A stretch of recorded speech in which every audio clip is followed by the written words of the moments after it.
Bismillahirrahmanirrahim. Innal hamdalillah nahmaduhu wa nasta'inuhu wa nastaghfiruh wa na'udzu billahi min shururi anfusina wa min sayyiati a'malina. Man yahdihillahu fala mudilla lahu wa man yudlil fala hadiya lahu.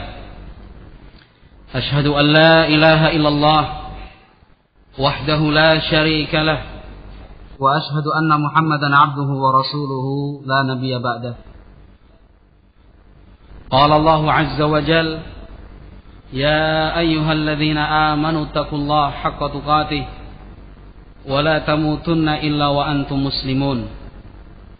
Fa inna asdaqal hadits kitabullah wa khairal huda huda nabiyyina Muhammad sallallahu alaihi wasallam wa syarrul umuri muhdatsatuha fa inna kulla muhdatsatin bid'ah wa kulla bid'atin dhalalah wa kulla dhalalatin finnar. Ayyuhal ikhwah yang dimuliakan dan diberkahi oleh Allah Subhanahu wa taala, sungguh benar wasiat Rasulullah sallallahu alaihi wasallam yang disebutkan oleh beliau di dalam hadis Muawiyah ibn Abi Sufyan radhiyallahu taala anhu. Demikian juga hadis ini diriwayatkan dari beberapa sahabat yang lain. Nabi Muhammad alaihi salatu wassalam menyatakan la tazalu ta'ifatun min ummati zahirina 'alal haqq la yadhurruhum man khalafahum wala man khadhalahum hatta ya'tiya amrullah. Nabi Muhammad alaihi salatu wassalam menyatakan akan tetap ada, senantiasa hidup di tengah-tengah umatku sekelompok orang yang jumlahnya sangat sedikit sekali apabila dibandingkan dengan jumlah kaum muslimin secara umum. Sekelompok orang tersebut selalu zahirina 'alal haq, menampakkan, menyuarakan dan memperjuangkan kebenaran al-haq. Tidak akan mempengaruhi mereka, tidak akan terganggu oleh orang-orang yang ingin menyelisihi atau ingin mengganggu dan menyakiti mereka sedikit pun, sampai datangnya keputusan dari Allah Subhanahu wa taala. Sebagian ulama menjelaskan tentang sabda Nabi Muhammad alaihi salam zahirina 'alal haq, di antara bentuknya adalah mereka selalu ditolong dan dimenangkan oleh Allah Subhanahu wa taala dengan al-haq yang ada pada mereka. Allah Subhanahu wa taala akan senantiasa menolong mereka dengan al-hujjah wal bayan, dengan hujjah, dalil-dalil, nusus Qur'aniyah dan nusus hadithiyah, dalil dari Al-Quran, dalil dari hadis Rasulullah sallallahu alaihi wasallam yang dibantu dengan pemahaman as-salafus salih sebagai generasi terbaik umat ini.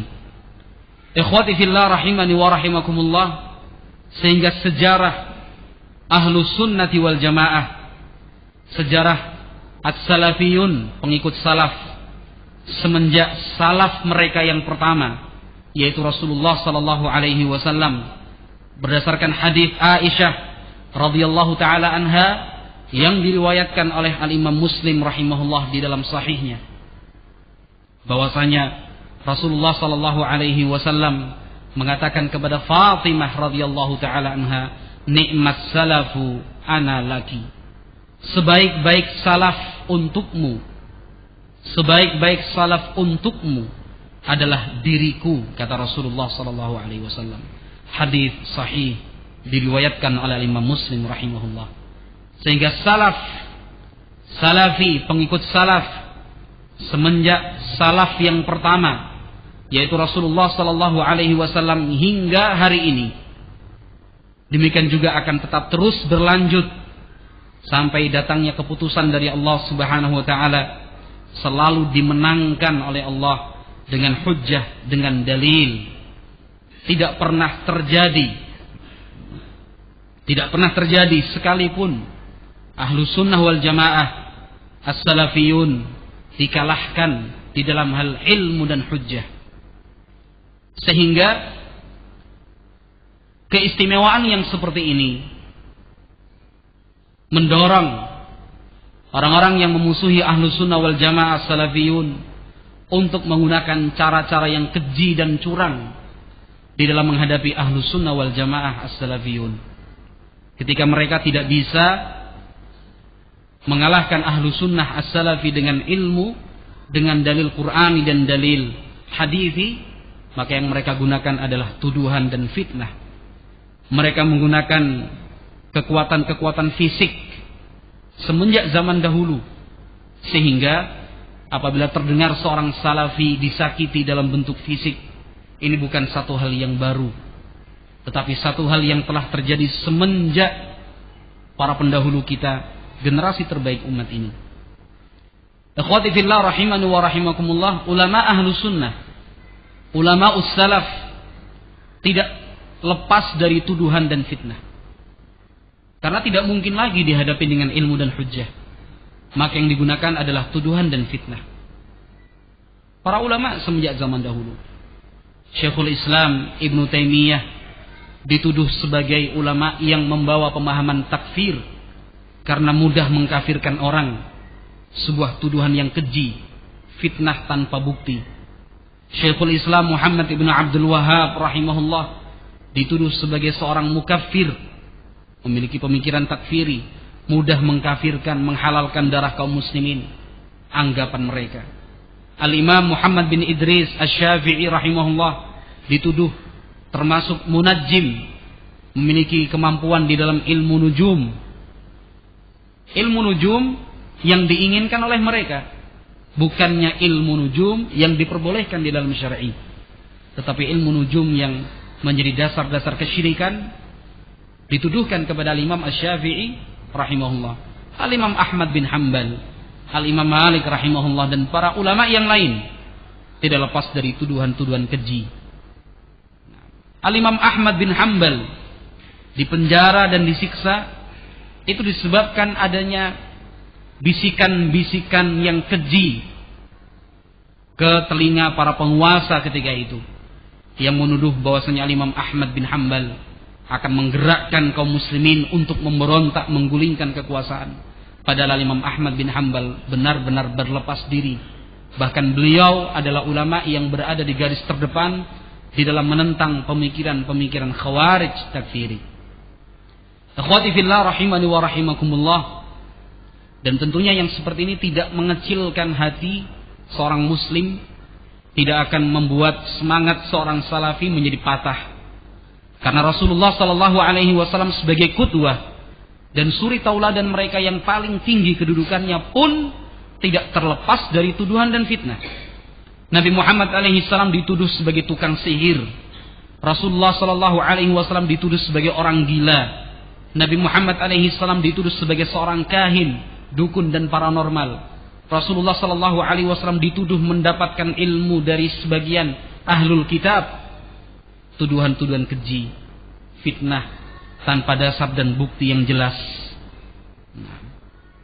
Ikhwati fillah rahimani wa rahimakumullah. Dan kita yakin dengan sabda Nabi Muhammad alaihi salam yang telah disebutkan di awal pembahasan tadi, la tazalu ta'ifatu min ummati zahirina 'alal haqq la yadhurruhum man khalafahum wala man khadhalahum hatta ya'tiya amrullah. Demi Allah dan demi Allah, tuduhan-tuduhan tersebut tidak akan mempengaruhi dakwah salaf sedikit pun. Dakwah ahlu sunnati wal jamaah sedikit pun tidak akan merasa terganggu dengan tuduhan-tuduhan tersebut. Karena setiap tuduhan yang muncul di zaman ini selalu diambil dari zaman-zaman yang telah lewat. Salah satu tuduhan keji, sebuah fitnah, dan Allah subhanahu wa ta'ala akan membalas setiap orang yang menuduh ahlul haq, kebenaran, yang saat ini sedang disebarluaskan adalah tuduhan bahwasanya Salafi adalah Murji'ah di zaman ini. Beberapa kajian diadakan hanya khusus untuk membahas dan menjelaskan bahwa Salafi yang ada di zaman ini adalah Murji'ah. Sesungguhnya adalah Murji'ah. Kita perlu menjelaskan yang seperti ini, ikhwati fillah rahimani wa rahimakumullah, karena sebagai bentuk amanah ilmiah, bukan karena na'am barakallahu fikum menganggap mereka orang-orang yang menuduh Salafi sebagai Murji'ah.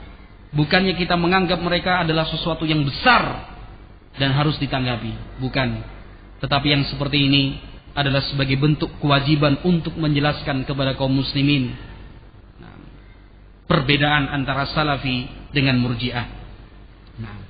Beberapa waktu yang lalu kajian seperti ini juga telah diadakan di Klaten, Jawa Tengah.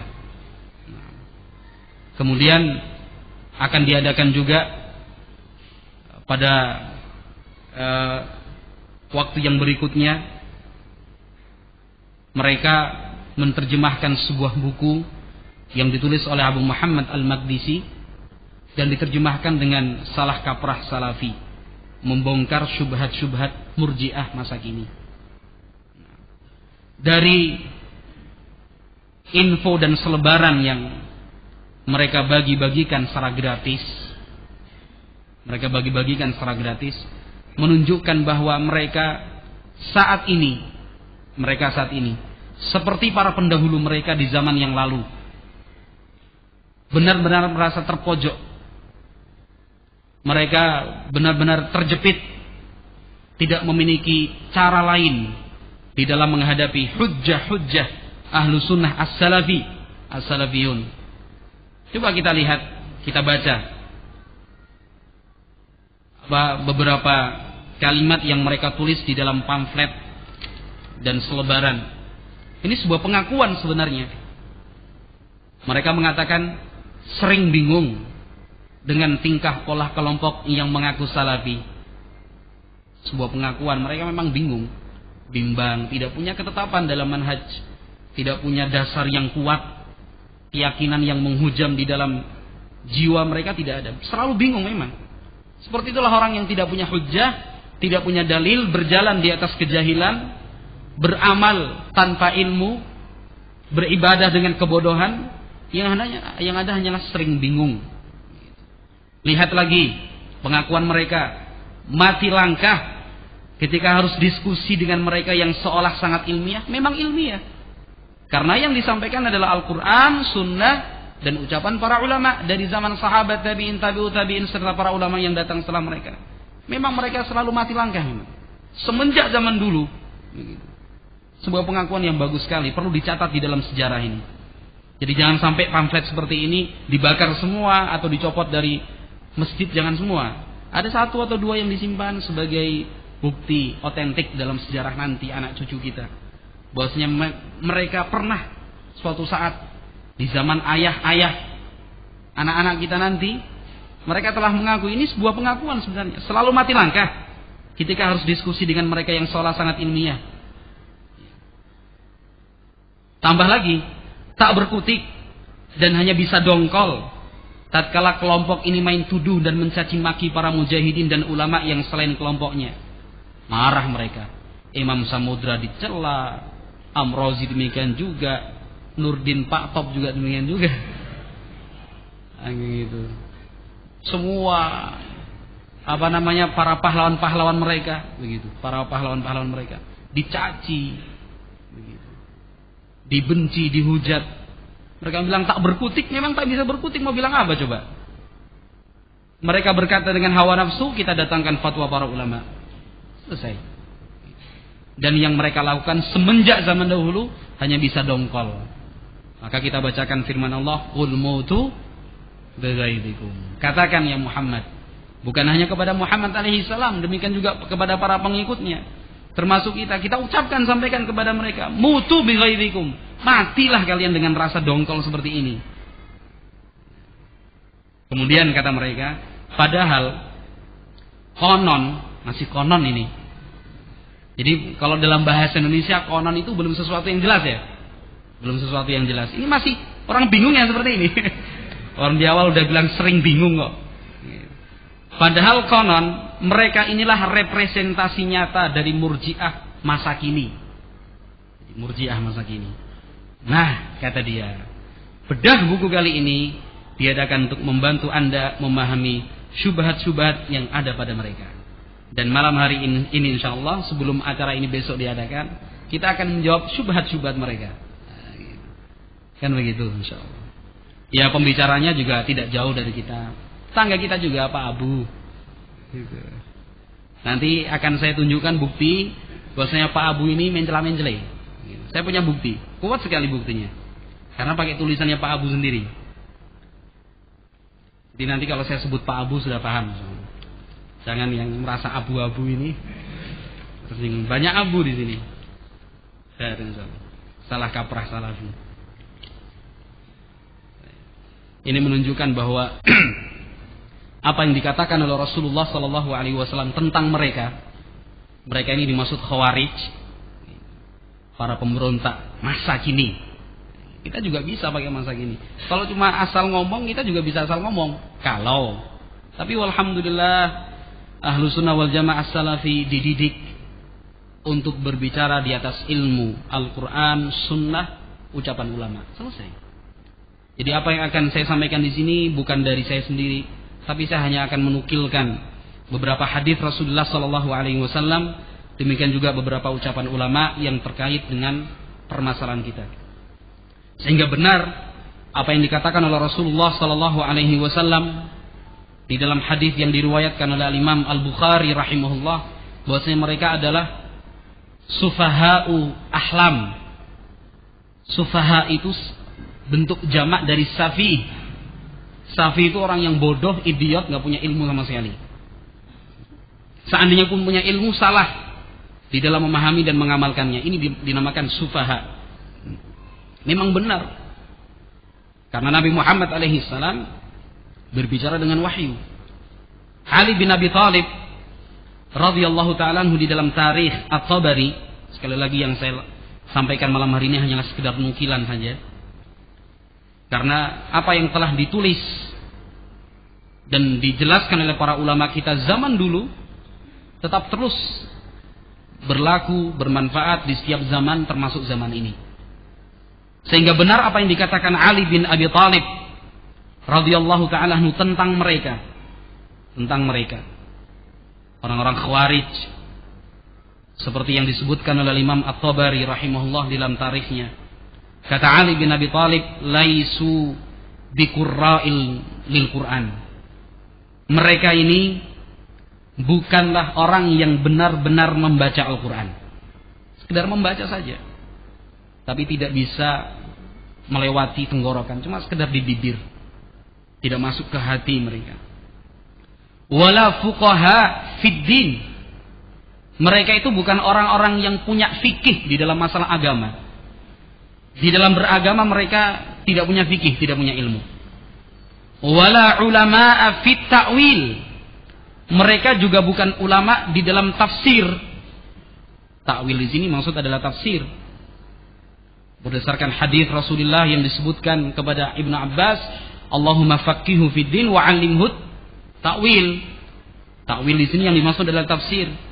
Jadi orang khawarij seperti Pak Abu dan yang semisalnya, mereka bukan para ulama yang mengerti tentang tafsir. Walihadzal amri bi ahli sabiqatin fil Islam. Masalah agama mereka itu betul-betul terbelakang. Betul-betul terbelakang, sehingga sebenarnya program wajib belajar itu yang paling tepat untuk mereka. Wajib belajar agama itu untuk mereka. Wallahi law wullu alaikum la'amilu fikum bi'a'mali Kisra wa Hirakla. Kata Ali bin Abi Thalib, demi Allah, seandainya mereka orang-orang khawarij ini diberi kesempatan menjadi pejabat, mereka menjadi pemerintah dan penguasa di tengah-tengah kalian, pasti yang mereka perbuat adalah perbuatan-perbuatan Kisra dan Heraklius. Kata Ali bin Abi Thalib, karena mereka tidak punya ilmu. Kata Ali bin Abi Thalib, seandainya mereka diangkat sebagai pemimpin di antara kalian, tentu yang mereka perbuat akan sama dengan yang diperbuat oleh Kisra dan Heraklius, penguasa Persia dan penguasa Romawi. Sehingga mereka ini adalah orang-orang yang bodoh. Pada iklan yang lalu kan Pak Abu bilang bodoh. Ini juga sebenarnya bodoh itu untuk dia sebenarnya. Bodoh itu untuk dia. Satu hal saja. Satu hal yang sangat prinsip dan mendasar yang menunjukkan mereka itu adalah benar-benar orang yang bodoh itu adalah mereka tidak mengerti. Tidak mengerti. Entah karena mereka memang tidak ingin mempelajari, atau karena terhalang oleh hawa nafsu, atau karena tertutup dengan maksiat yang mereka perbuat selama ini, waliyadzubillah. Mereka tidak mengerti sama sekali bimbingan Rasulullah sallallahu alaihi wasallam dan para sahabat di dalam menyampaikan nasihat kepada para penguasa. Kalau kita mengikuti kajian mereka, tapi jangan diikuti. Saya hanya mengatakan kalau seandainya kajian-kajian mereka kita teliti satu demi satu dari satu tempat ke tempat yang lain, pembahasannya tidak pernah berubah. Itu saja. Masyarakat bosan udah. Mau di Jawa Tengah, di Jawa Timur, di Sulawesi, di Sumatera, pembahasannya hanya itu. Mencela dan mencaci pemerintah. Membuka aib dan selalu menceritakan kekurangan-kekurangan dan cacat serta celah yang ada di dalam pemerintah kita, pemerintah Indonesia. Dan ini menunjukkan mereka tadi adalah betul-betul sufaha'u ahlam, orang-orang yang bodoh tentang Islam. Al-Imam Ahmad rahimahullah dan Al-Imam Ibnu Abi Asim meriwayatkan dari sahabat Iyad bin Ghunmin. Iyad bin Ghunmin. Kalau kita baca bin Ghunm, tapi saya baca dengan tanwin tadi bin Ghunmin. Dan hadis ini disahihkan oleh Syekh Al-Albani rahimahullah. Rasulullah sallallahu alaihi wasallam bersabda, "Man arada an yansaha lidhi sultanin fala yubdihi ala niyatan wal ya'khudh biyadihi fa in sami'a minhu fadhaka wa illa kana adda alladhi alaihi." Hadis sahih. Kata Rasulullah sallallahu alaihi wasallam, barang siapa yang ingin memberikan nasihat kepada penguasa, ingin mengingatkan pemerintah, dari yang paling tinggi Bapak Presiden kita, Bapak SBY, Allah yahfadhuh wa yuwaffiquh, sampai tingkatan pemerintah yang paling dasar. Siapa saja di antara kita yang ingin memberikan nasihat, masukan, mengingatkan, kata Rasulullah sallallahu alaihi wasallam, fala yubdihi ala niyatan, janganlah dia menyampaikannya dengan cara terang-terangan di hadapan umum, di hadapan publik, di majlis-majlis yang dihadiri oleh masyarakat. Di situ diumbar aib pemerintah, dicela, dicaci. Sepertinya mereka tidak pernah merasakan nikmat dari pemerintah. Seakan-akan mereka hidup di Indonesia ini tanpa pemerintah. Mereka bisa makan, bisa minum, segala macam. Sepertinya jatuh dari langit langsung begitu. Kata Rasul, wal ya'khudh biyadih. Yang harus ia lakukan adalah memegang dan mengambil tangan si penguasa tersebut. Kalau ingin memberi masukan kepada Bapak Camat, datangi Pak Camat, pegang tangannya. Pegang tangannya di sini bukan berarti harus pegang tangan, tapi yang dimaksud di sini adalah berduaan, secara langsung. Kalau ingin memberi masukan kepada Bapak Bupati, Bapak Wali Kota, Menteri, Presiden dan sampai di atas, jangan terang tangan di hadapan orang, pakai demonstrasi, mengundang wartawan dan wartawati. Pak Abu kan beberapa kali mengundang wartawati. Diambil tangannya, diajak bicara baik-baik, berdua. Fa in sami'a minhu fadaka. Kalau seandainya penguasa tersebut pemerintah atau wakil pemerintah itu menerima apa yang kita sampaikan, itu yang kita cari, yang kita inginkan. Wa illa kana addan ladzi alaih. Kalau seandainya nasihat yang diberikan tidak diterima, ditolak, maka kewajiban yang ada di pundaknya telah dia lepaskan. Karena dia telah menyampaikan nasihat tersebut. Ini hadis Rasulullah sallallahu alaihi wasallam. Demikian juga bimbingan ini dicontoh dan ditiru oleh para sahabat Rasulullah sallallahu alaihi wasallam. Al-Imam Al-Bukhari, demikian juga Al-Imam Muslim rahimahullah meriwayatkan sebuah athar dari Usamah bin Zaid radhiyallahu taala anhu. Suatu hari ada seseorang menemui Usamah bin Zaid. Kata orang itu, "Ala tadkhulu ala Utsmana litukallimahu?" Wahai Usamah bin Zaid,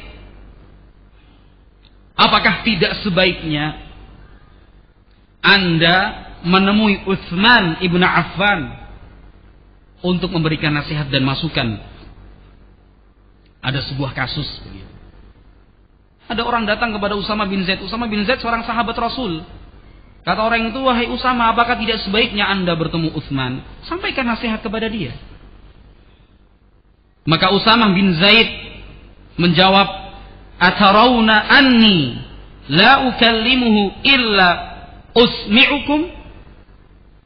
Kata Usamah bin Zaid, "Apakah kalian mengharuskan saya setiap kali saya berbicara kepada Utsman, setiap kali saya memberikan nasihat kepada Utsman ibn Affan, saya harus memperdengarkannya kepada kalian?" Kata Usamah bin Zaid, "Apakah kalian mengharuskan saya kalau setelah bertemu Utsman saya cerita kepada kalian, saya sudah ketemu Utsman loh, saya sudah sampaikan seperti ini?" Kata Usamah, "Wallahi laqad kallamtuhu fima baini wa bainahu." Demi Allah, saya telah berbicara kepada Utsman fima baini wa bainahu, hanya aku dan dia saja, berdua, tidak ada orang lain. Maduna an aftaha amran la uhibbu an akuna awwala man fataha. Tanpa saya membuka sebuah pintu yang saya tidak ingin diri saya menjadi orang yang pertama kali membuka pintu tersebut. Pintu yang dimaksud ini, kata para ulama seperti Al-Qadhi Iyad rahimahullah, yang dimaksud pintu di sini adalah pintu berbicara kepada penguasa dengan terang-terangan. Saya tidak ingin terang-terangan berbicara terhadap penguasa di hadapan orang banyak, tidak. Ini manhajnya salafus saleh, yaitu para sahabat Rasul. Usamah bin Zaid menyampaikan nasihat kepada Utsman, tidak ada pihak ketiga antara Utsman ibn Affan dan Usamah bin Zaid saja.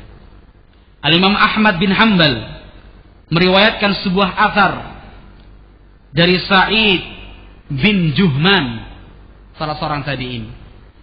Kata Sa'id bin Juhman, "Ataitu Abdullah ibn Abi Aufa wa huwa mahjubul basari." Kata Sa'id bin Juhman, saya pernah menemui Abdullah bin Abi Aufa, salah seorang sahabat Rasul. Abdullah bin Abi Aufa punya hadis di dalam Muslim. Saya pernah menemui Abdullah bin Abi Aufa. Pada waktu itu Abdullah bin Abi Aufa buta, tidak bisa melihat. Fasallamtu alaihi, saya pun mengucapkan salam, "Assalamu alaikum." Qala liman anta? Fakultu ana Sa'id bin Juhman. Kata Abdullah bin Abi Aufa, "Siapa engkau?" Aku jawab, "Saya adalah Sa'id bin Juhman. Inna sultana yadhlimun nasa wa yaf'alu bihim." Saya menyampaikan kepada Abdullah bin Abi Aufa, sesungguhnya penguasa kita saat ini berbuat zalim kepada kaum muslimin, menyakiti kaum muslimin, tidak memberikan hak-hak kaum muslimin sebagai warganya. Kata Sa'id bin Juhman. Kata Sa'id, di sini Sa'id bin Juhman ingin menyampaikan kepada sahabat Abdullah bin Abi Aufa tentang kezaliman penguasa. Bercerita.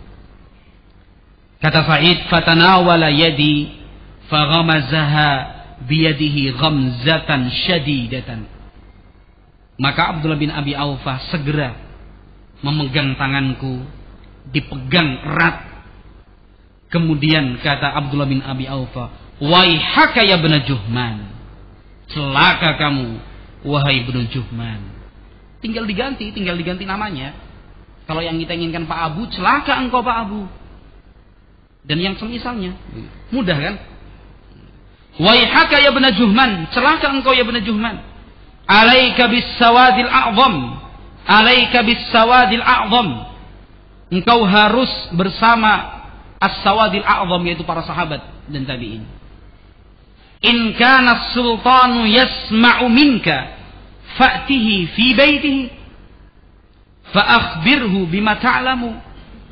Kalau memang penguasa itu mau mendengarkanmu, datangi di rumahnya. Datangi di rumahnya. Sampaikan kepada penguasa pemerintah tersebut apa yang engkau ketahui. Fa in qabila minka, kalau seandainya penguasa itu mau menerima apa yang kau sampaikan, itu yang kita cari. Wa illa fada'hu, kalau ternyata penguasa itu tidak menerima, menolak, sudah biarkan. Fa innaka lasta bi'a'lama minhu, karena engkau bukan menjadi orang yang lebih tahu daripada dia. Ini BBM naik, protes. Ya kalau memang ini menzalimi manusia, datangi langsung ke rumahnya. Alhamdulillah, pemerintah kita selalu membuka waktu, membuka kesempatan, datangi. Kalau diterima, alhamdulillah. Kalau tidak, memang pemerintah kita lebih paham, lebih mengetahui kenapa BBM harus dinaikkan. Kan begitu. Tidak mungkin sebuah keputusan yang menyangkut kepentingan orang banyak dibuat begitu saja. Tidak mungkin. Kan begitu. Ini hadis Rasulullah sallallahu alaihi wasallam dan dua athar dari sahabat Rasulullah sallallahu alaihi wasallam. Sekarang saya akan membacakan apa yang ditulis oleh Pak Abu Bakar Ba'asyir,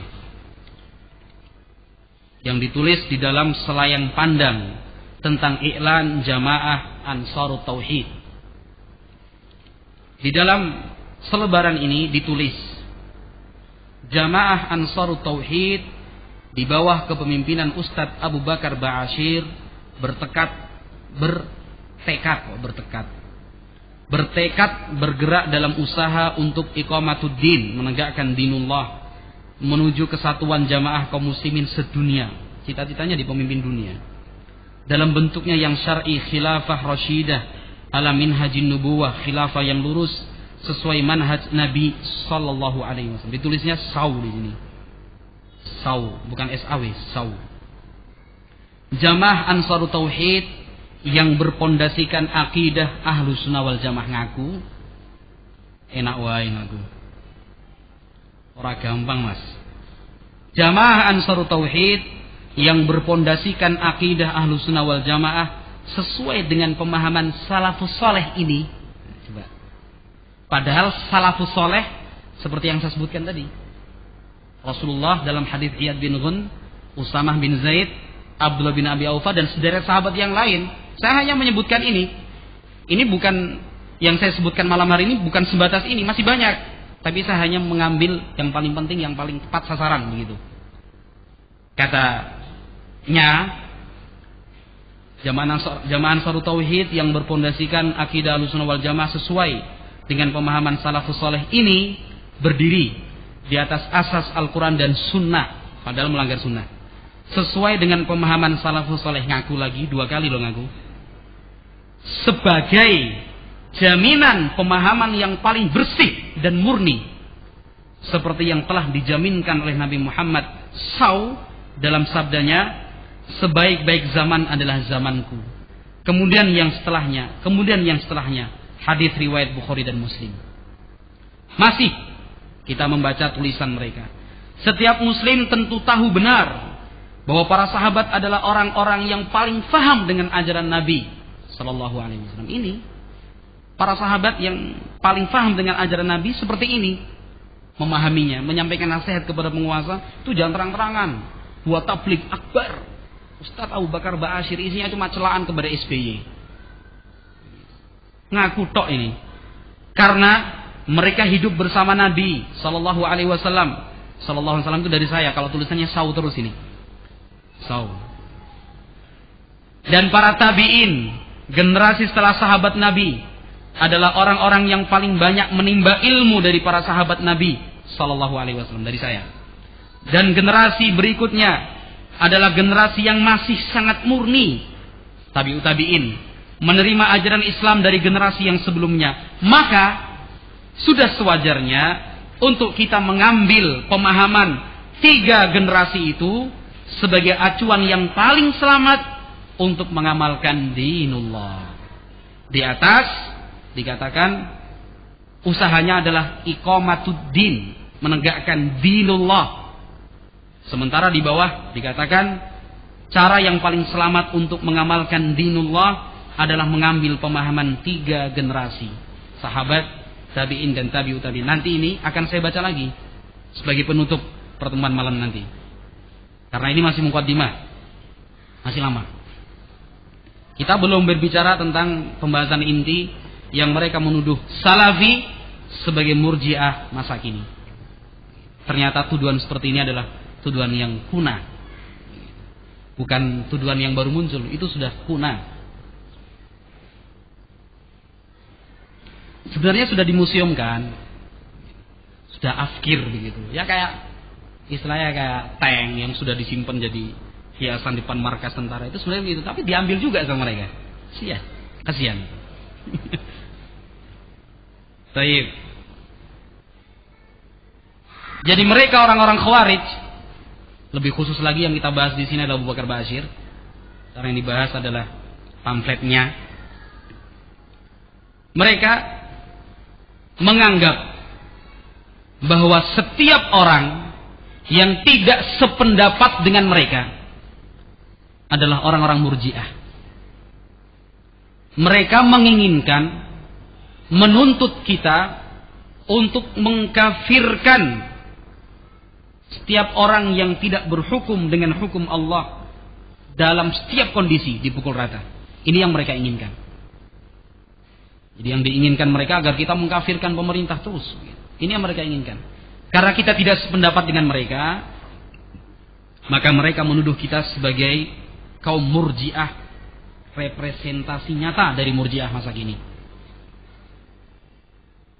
Begitu.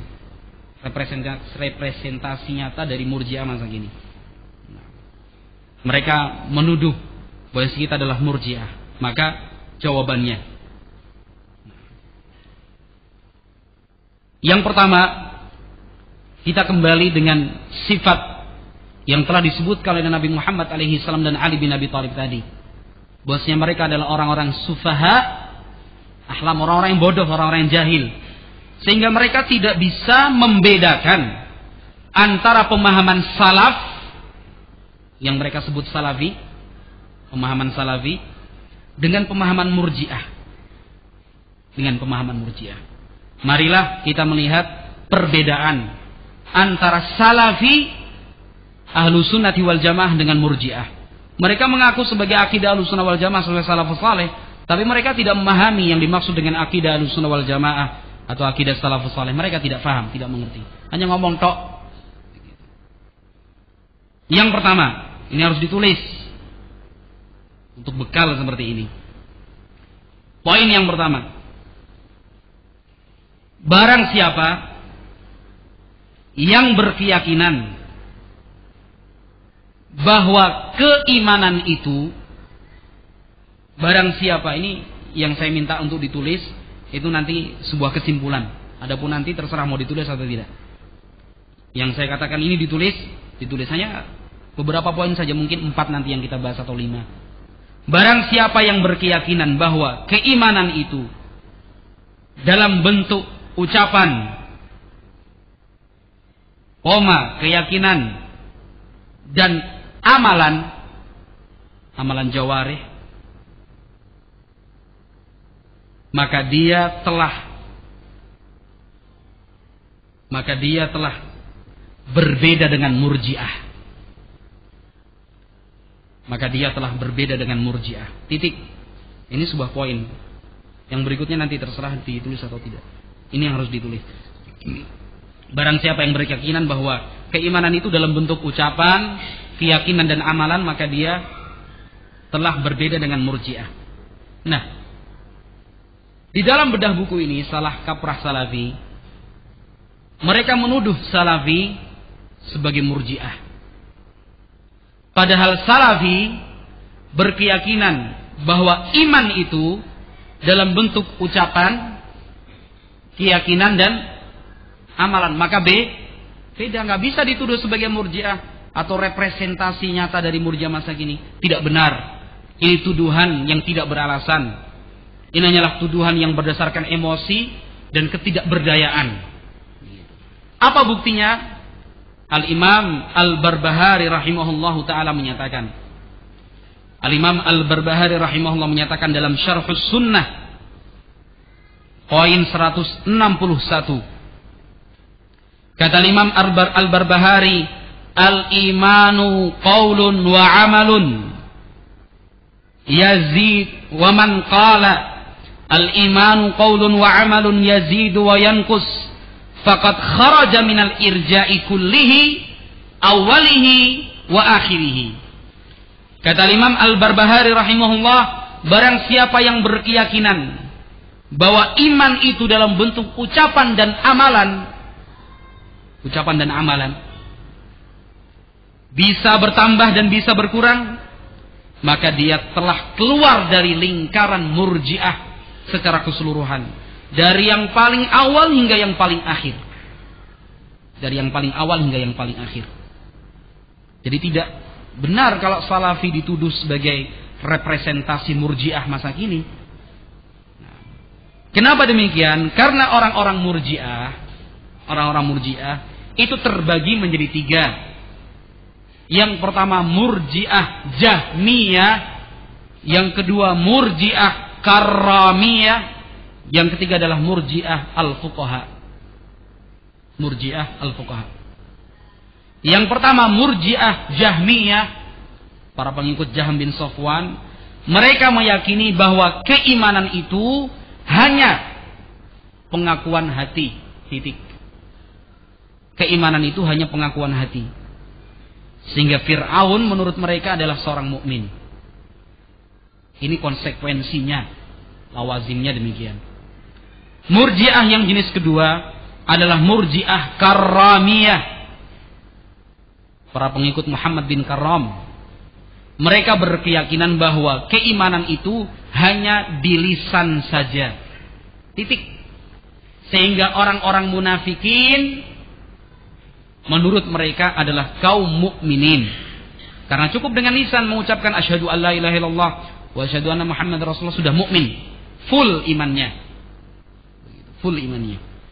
Adapun yang ketiga Murji'ah Fuqaha, mereka berkeyakinan bahwasanya iman itu pengakuan di dalam hati dan diucapkan dengan lisan. Itu Murji'ah Fuqaha. Adapun Ahlus Sunnah Salafi, bagaimana keyakinan mereka? Keimanan itu dalam bentuk lisan, keyakinan dalam hati, pengakuan dalam hati, demikian juga amalan 3 sekaligus. Kalau Murji'ah Jahmiyah, di hati saja cukup. Kalau Murji'ah Karramiyah, di lisan saja cukup. Kalau Murji'ah Fuqaha, hati dan lisan, amalan tidak termasuk. Al-Imam Ibnu Baz rahimahullah,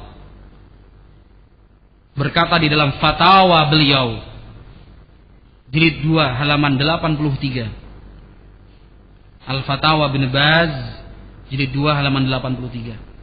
Kata Syekh bin Baz, was-shawabul ladzi alaihi ahlus sunnati wal jamaah annal imana qaulun wa amalun wa i'tiqad yazidu bi ta'ati wa yanqusu bil ma'siyah. Wa ikhrajul amali minal iman huwa qaulul Murji'ah. Kata Syekh bin Baz, yang benar yaitu keyakinan Ahlus Sunnah wal Jamaah bahwasanya keimanan itu dalam bentuk ucapan, amalan dan keyakinan. Bertambah karena ketaatan dan bisa berkurang dengan kemaksiatan. Mengeluarkan amalan dari pengertian iman adalah pendapat Murji'ah. Adalah pendapat Murji'ah. Kita Salafi yang mereka tuduh sebagai Murji'ah meyakini bahwasanya iman itu dalam bentuk ucapan, keyakinan dan amalan. Sementara Murji'ah mereka tidak memasukkan amalan dalam pengertian iman. Jadi beda. Wa qala al-Imam Al-Albani rahimahullah. Al-Imam Al-Albani rahimahullah di dalam Ta'liq Tahawiyah beliau, jilid 1 halaman 51. Ketika beliau mengomentari pernyataan dari Al-Imam At-Tahawi rahimahullah bahwasanya iman itu ucapan dengan lisan dan keyakinan, hanya lisan dan keyakinan dalam hati, kata Imam Al-Albani, hadza madhhabul Hanafiyah wal Maturidiyah khilafan lis-salafi wa jamaahiril ummah. Memahami iman hanya dalam bentuk lisan dan keyakinan dalam hati adalah mazhab Hanafiyah dan Maturidiyah yang sangat bertentangan dengan salaf dan mayoritas umat Islam. Jadi berbeda dengan salaf, beda dengan salafi, Murji'ah itu. Al-Imam Ibnu Utsaimin rahimahullah di dalam fatwa beliau jilid 1 halaman 49 beliau mengatakan al-imanu inda ahli sunnati wal jamaati huwa al-iqraru bil qalbi wan nutqu bil lisani wal amalu bil jawarih. Keimanan menurut ahlu sunnah wal jamaah adalah mengakui di dalam hati, mengucapkan dengan lisan dan diamalkan dengan anggota badan. Berbeda dengan Murji'ah.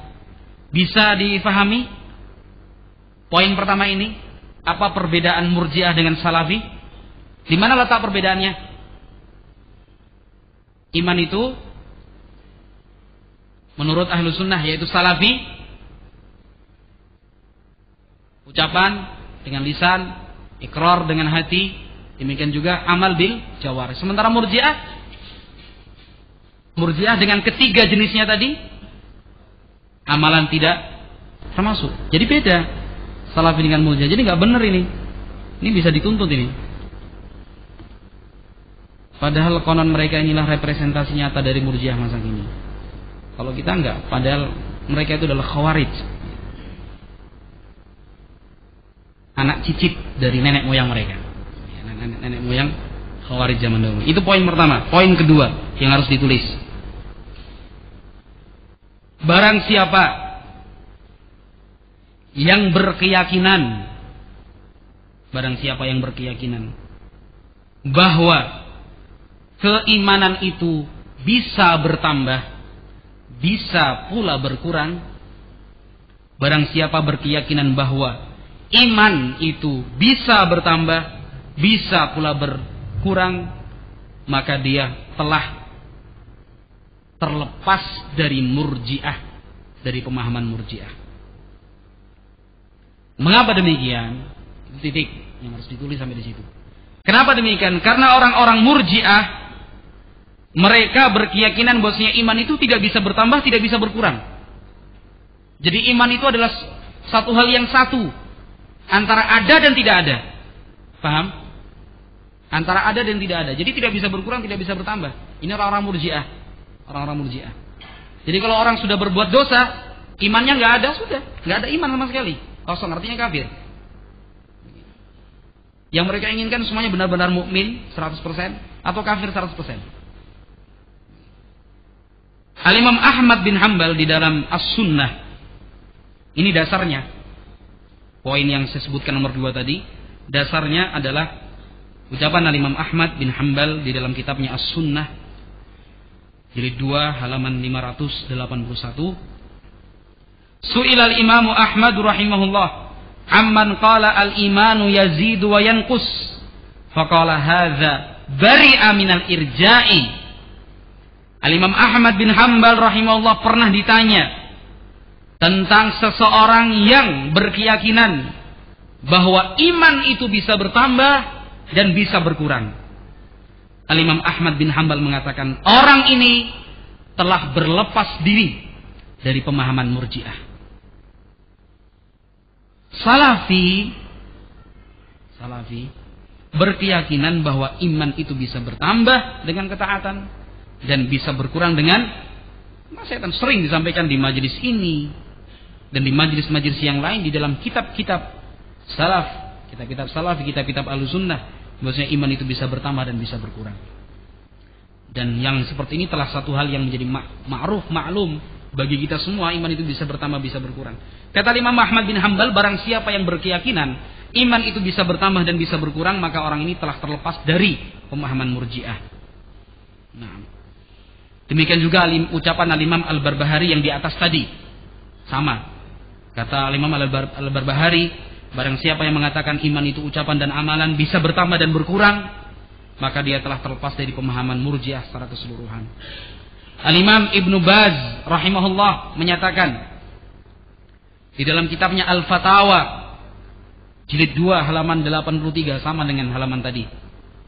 Kata Syekh bin Baz, "Falaisa ahlul imani fihi sawa'un bal mutafawituna tafawutan 'aziman wa huwa qawlu ahli sunnati khilafan lil murji'ah." Kata Syekh bin Baz, kaum mukminin keimanan mereka tidak sama. Kaum mukminin keimanan mereka tidak sama. Keimanan di antara mereka berbeda-beda. Ada yang kuat, ada yang lemah. Ada yang tinggi, ada yang rendah. Dan inilah pendapat Ahlus Sunnah. Berbeda dengan pendapat Murji'ah. Berbeda dengan pendapat Murji'ah. Jadi sebenarnya Pak Abu dan teman-temannya, atau yang satu spesies dengan dia, bahasa kita dulu, satu spesies dengan dia, itu benci sekali sama kita, marah. Kenapa? Karena kita nggak mendukung mereka mengkafirkan pemerintah, begitu loh. Mereka mengatakan jelas-jelas pemerintah berbuat kekufuran kok tidak dikafirkan. Berarti kalian Murji'ah, kita dituduh Murji'ah. Padahal jauh sekali perbedaan antara Salafi dengan Murji'ah. Itu poin yang kedua. Poin yang ketiga, poin yang paling terakhir, nanti poin yang paling panas sebenarnya. Poin yang ketiga ya. Poin yang ketiga. Ini yang dicatat. Barang siapa yang berkeyakinan,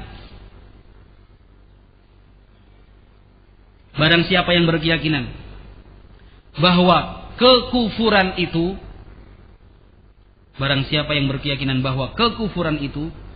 dapat terjadi. Barang siapa yang berkeyakinan bahwa kekufuran itu dapat terjadi dengan ucapan atau perbuatan,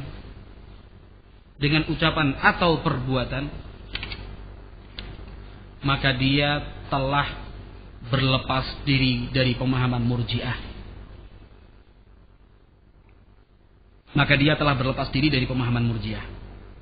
Titik.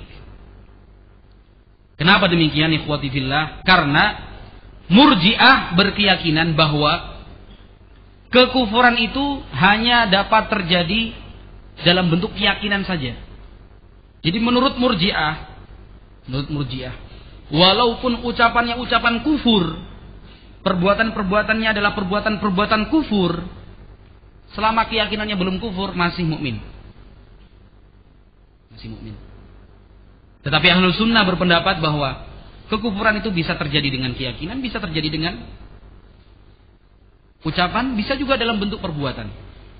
Syekhul Islam, dasar pernyataan ini adalah penjelasan dari Syekhul Islam Ibnu Taimiyah dalam kitabnya As-Sarimul Maslul, pedang terhunus untuk orang yang mencela Nabi Muhammad alaihi salam. As-Sarimul Maslul jilid 3 halaman 964.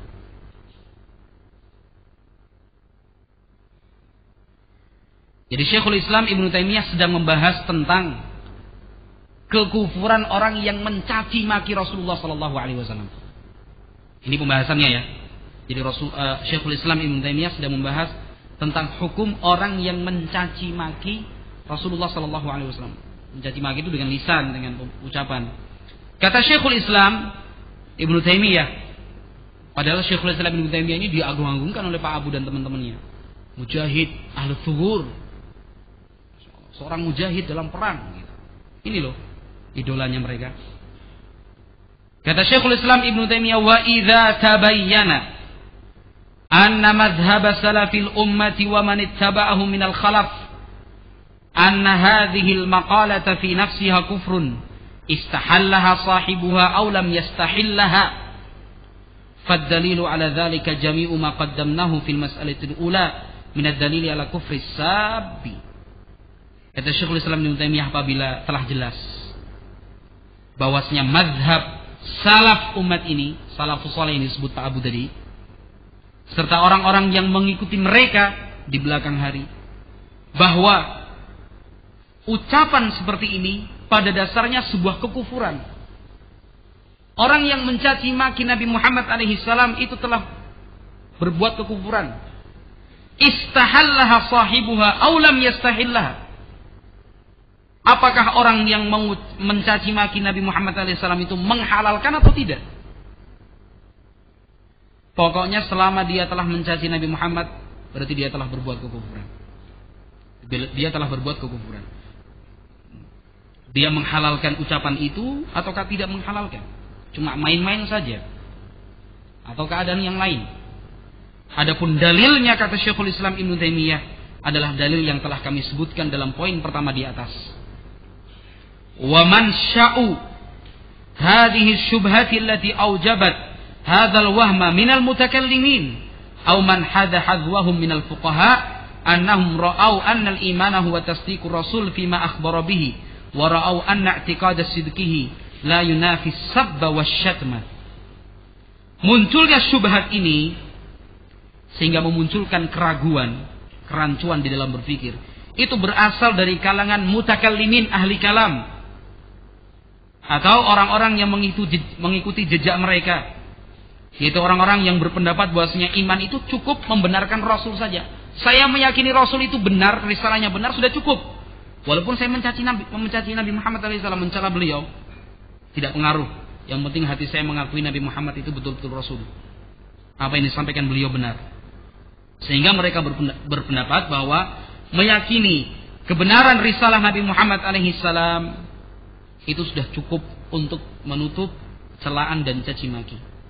Kata Syekhul Islam, fahada ma'khadhul murji'ah wa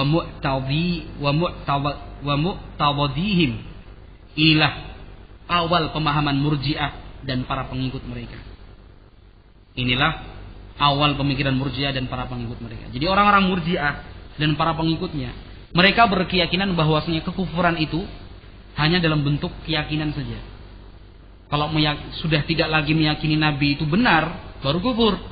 Tapi kalau meyakini Nabi Muhammad itu benar, risalah yang dibawa Nabi Muhammad alaihissalam itu benar, walaupun orang ini mencaci maki Nabi Muhammad alaihissalam sampai habis, tetap mukmin. Ini murji'ah.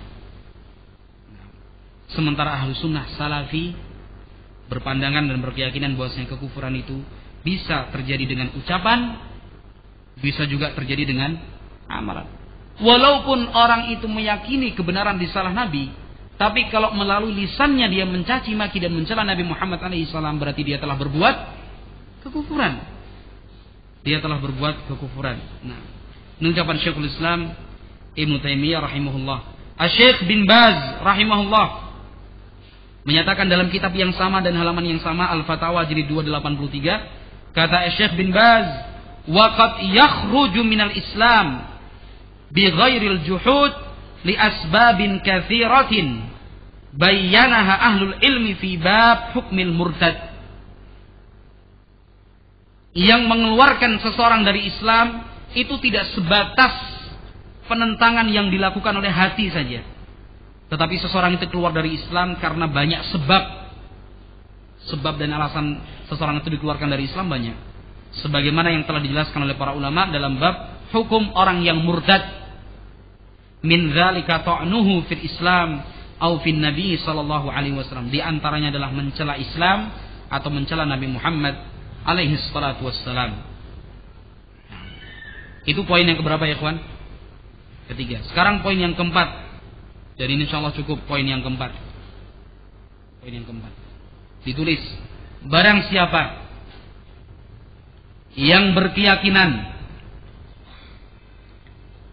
barang siapa yang berkeyakinan tentang wajibnya untuk taat dan mendengar kepada penguasa, barang siapa yang berkeyakinan wajibnya taat dan mendengar kepada penguasa, walaupun mereka berbuat zalim, maka dia telah terbebaskan dari pemikiran Murji'ah. Beberapa ucapan ulama nanti, ada 3 ucapan ulama yang akan saya sebutkan di sini, sekedar menukil. Setelah itu silahkan para pendengar menghukumi siapakah yang lebih pantas disebut sebagai Murji'ah, Salafi ataukah Abu Bakar Ba'asyir dan konco-konconya. Sekali lagi poin yang keempat tadi, barang siapa yang berpandangan, berkeyakinan bahwa wajibnya taat dan mendengar kepada penguasa walaupun berbuat zalim, maka dia telah terbebaskan dari pemikiran Murji'ah. Karena Murji'ah, kenapa demikian? Karena Murji'ah menghalalkan pedang. Karena Murji'ah adalah Khawarij. Karena Murji'ah tidak berkeyakinan untuk mendengar dan taat kepada pemerintah. Al-Imam Abdullah bin Tahir rahimahullah di dalam kitab Aqidatus Salaf As-Sabuni halaman 68. Aqidatus Salaf As-Sabuni 68. Kata Imam Abdullah bin Tahir tentang orang-orang Murji'ah, innakum tubghiduna haula'il qauma jahlan wa ana ubghiduhum an ma'rifatin. Kata Imam Abdullah bin Tahir, sesungguhnya kalian membenci orang-orang Murji'ah didasarkan kejahilan, sementara saya membenci mereka orang-orang Murji'ah di atas ilmu. Kata Imam Abdullah bin Tahir, awalan annahum la yarawna lis-sultani ta'atan. Kenapa saya membenci Murji'ah? Kata Abdullah bin Tahir, yang pertama, karena orang-orang Murji'ah tidak meyakini taat kepada pemimpin. Mereka tidak meyakini wajibnya taat kepada penguasa. Ini orang Murji'ah. Yang kedua, wathani annahu laisa lil imani indahum qadarun. Yang kedua alasannya karena mereka tidak mengerti kadar iman. Wallahi la astajizu an aqula inna imani ka imani Ahmad bin Hanbal wa hum yaquluna imanuna ka imani Jibril wa Mikail. Demi Allah, saya tidak mampu untuk mengatakan bahwa imanku sama dengan imannya Ahmad bin Hanbal. Sementara orang-orang Murji'ah mengatakan iman kami seperti imannya Jibril dan Mikail. Aqidatus Salaf As-Sabuni halaman 68. Tapi yang menjadi titik pembahasan kita sekarang adalah alasan pertama. Bahwasanya orang-orang Murji'ah mereka berkeyakinan tidak wajib taat kepada penguasa. 1. Sufyan ibnu Uyainah dan Al-Auza'i Abdurrahman bin Amr rahimahumullah. Al-Imam Sufyan bin Uyainah dan Al-Imam Al-Auza'i menyatakan di dalam kitab As-Sunnah karya Abdullah bin Ahmad, anaknya Imam Ahmad bin Hanbal, jilid 1 halaman 218. Kata Sufyan ibnu Uyainah dan Al-Auza'i, inna qaulal murji'ati yukhriju ila sayfi. Singkat, padat, jelas. Inna qaulal murji'ati yukhriju ila sayf. Sesungguhnya keyakinan dan pendapat kaum Murji'ah itu akan menghalalkan pedang, menghalalkan untuk memberontak kepada pemerintah. Ucapan Sufyan bin Uyainah dan Al-Auza'i. Jadi orang-orang Murji'ah itu mereka adalah para pemberontak yang menghalalkan pedang, menghalalkan darah kepada pemerintahnya.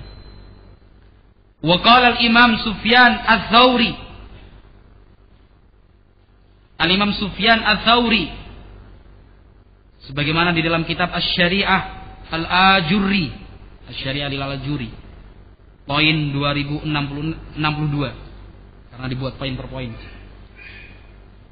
Hadis atau riwayat yang nomor 2062. Demikian juga Syarah Ushul I'tiqad Al-Lalaka'i, poin 1834. Kata Sufyan Ats-Tsauri, "Ammal murji'atu fayaqulun al-imanu kalamun bila amal." Adapun kaum murji'ah, mereka mengatakan iman itu ucapan tanpa perbuatan, tanpa amalan. Man qala asyhadu an la ilaha illallah wa anna Muhammadan abduhu wa rasuluhu fahuwa mu'minun mustakmilun imanahu ala imani Jibril wal malaikah wa in qatala kadza wa kadza mu'minan wa in tarakal ghusla minal janabati wa in tarakas salah. Barang siapa yang mengucapkan asyhadu an la ilaha illallah wa anna Muhammadan abduhu wa rasuluh, maka dia seorang mukmin yang sempurna imannya seperti imannya Jibril dan para malaikat. Walaupun dia membunuh orang mukmin berapapun jumlahnya, walaupun dia tidak mandi janabah, walaupun dia meninggalkan salat, tetap mukmin. Karena cukup dengan ucapan asyhadu an la ilaha illallah wa asyhadu anna Muhammadar Rasulullah. Ini orang murji'ah. Kata Sufyan Ats-Tsauri, "Wahum yarawna as-sayfa ala ahli al-qiblah." Mereka berpandangan bolehnya menghunuskan pedang kepada ahlul kiblat kaum muslimin. Mereka berpandangan boleh memberontak kepada penguasa yang muslim ketika terjatuh dalam kezaliman. Fa in qila laka man imamuka fi hadza faqul Sufyan Ats-Tsauri. Kalau ada orang bertanya kepadamu, siapa imam yang kamu ikuti dalam pendapat ini? Jawab Sufyan Ats-Tsauri. Jadi kalau kita ditanya, kok bisa kalian mengatakan seperti ini? Jawabannya Sufyan Ats-Tsauri. Pesan dari beliau sendiri, Sufyan Ats-Tsauri rahimahullahu taala. Oleh karena itu ikhwati fillah rahimakumullah, sebenarnya siapa yang paling faham tentang Murji'ah dan pemahaman-pemahaman Murji'ah? Mereka ataukah para ulama yang telah kita sebutkan tadi?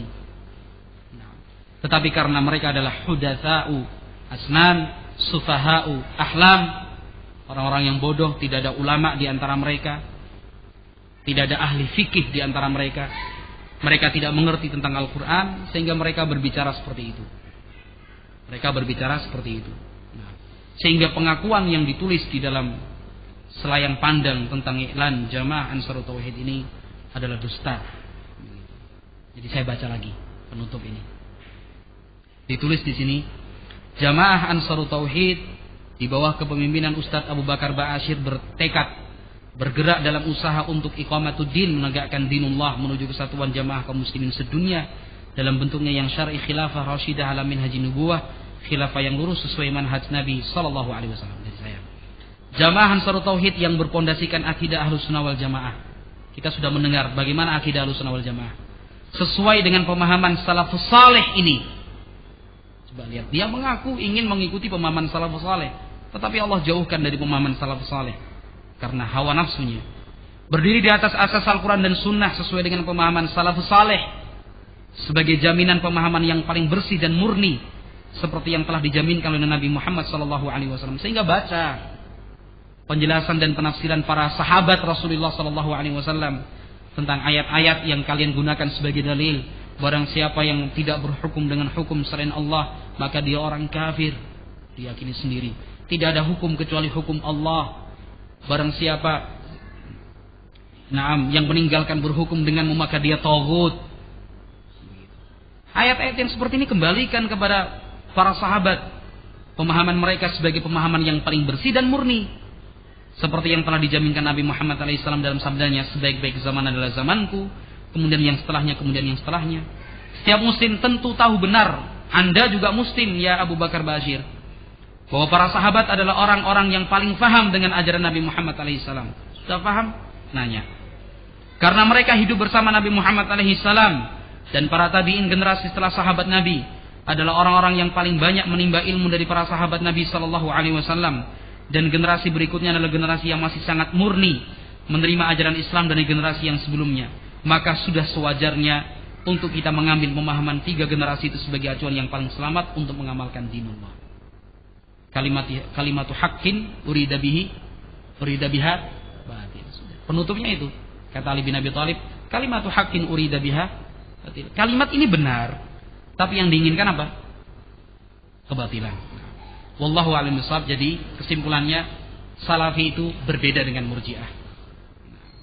Maka kita katakan mereka sering bingung dengan tingkah pola kita yang Salafi. Mereka mati langkah ketika harus diskusi dengan kita yang sangat ilmiah.